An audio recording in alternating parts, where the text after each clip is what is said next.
It has been 200 years since the Bheronyans first set foot on our land.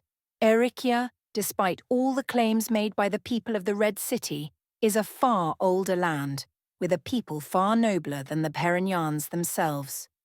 When Perennas was still rising with its slums on its tiny islet, my ancestors were already building cities full of wonders, taming our great rivers to serve us. Our royal lineages were blessed by all the gods and respected by all men. Our sacrifices always brought us great victories, and our history shall be written across the ages, carved into the marble of time for all eternity. In Ilasur, built upon the Mesopotamia of the Mexos and Formesis rivers, the palaces of the fire priests lit the night with their golden spirals.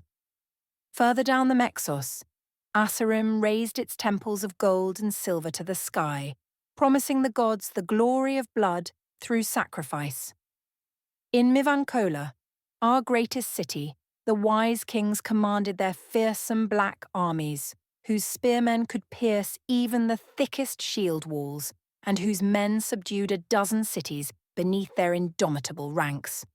And of course, in our Retrosi, the veiled women reigned as they had since the ancient millennia, and no man or woman within or beyond the walls dared challenge our divine voice. Armies and fleets answered our call. Some of the wisdom granted to us must have slipped away for a time, for the ambition of a few among us spoke louder than the peaceful unity that might have spared us the cruel fate that befell us. One day, after a great invasion by the Savaki, the king of Mivancola repelled the savage hordes with his black army and placed behind him a dozen cities of Erichia, which allied with him, accepting his leadership to strengthen the front against the invaders. After victory, Mivancola returned with spoils from the west and grew rich, but denied sacrifices to Ilasur and Asirim, whose ancestral tradition held that they were the great bastions through which our deities watched over the land, and that the great sacrifices of the earth must be made there and nowhere else. But the king of Mivancola was a jealous creature, as men often are, and withheld his gold and victims from the fire priests of Ilasur. Even though they feared divine wrath, our veiled women must have had their reasons cloaked in shadowed hands, for they did nothing to defend Ilasur's ancestral honour against the king's unchecked ambition.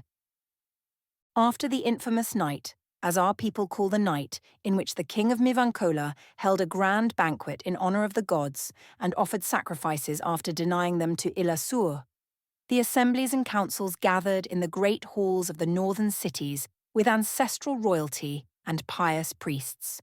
Drums of oxhide and deerhide were struck, and a storm swept the land when the gods grew enraged at the boldness and sorcery of Mivancola's royalty. When the armies were raised to decide the fate of the land, they marched from Asirim and Ilasur in a united front to challenge the offence against their gods.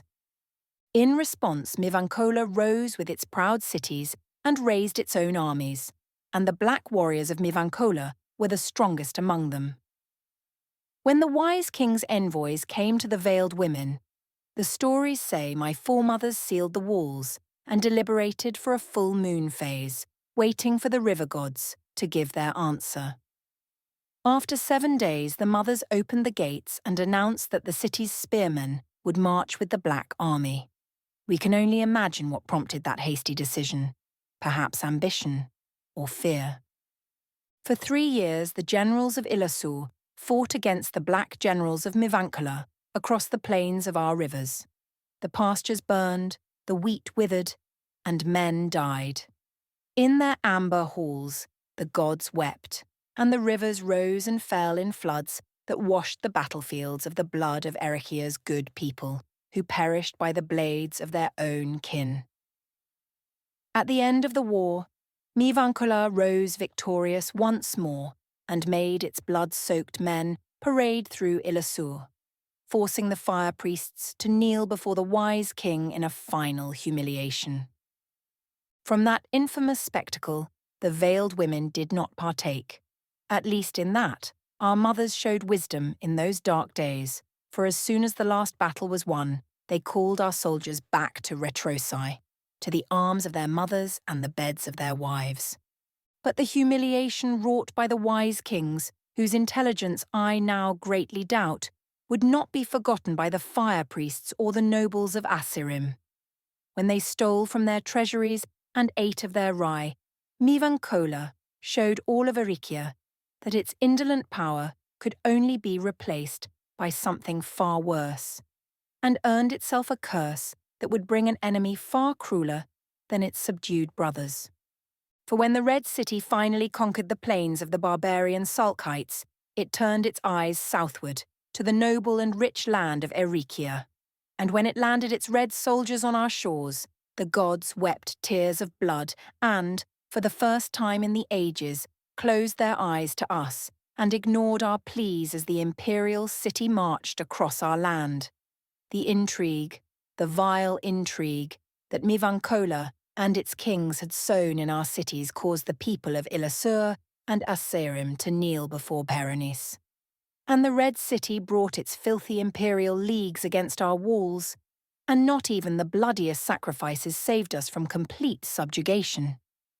Mivankola perished, and it was the end of the wisdom of the wise kings, who could not withstand the might of Berenice and its dominion. My great foremothers rallied forces to deal with the foreigners, and not even all their ships could threaten the Red City, whose gods protected it fiercely in return for its sacrifices. And in that war, when the gods refused to hear our cries, our honour died one final time. Berenice raised flames from the stone walls of Mivankola and burned all its wealthy nobles, enslaving all its good people. And in the last remnant of wisdom left in our land, the veiled women opened the gates and surrendered the treasure, at which the Red generals finally accepted their victory and marched proudly through our streets. Except no blood was spilled within the walls of Retrosi. If Berenice still believes its dominion is firm and that we have surrendered to its cruel politics, the Red City should pay heed to what is written in the marble of the ages, and fear for itself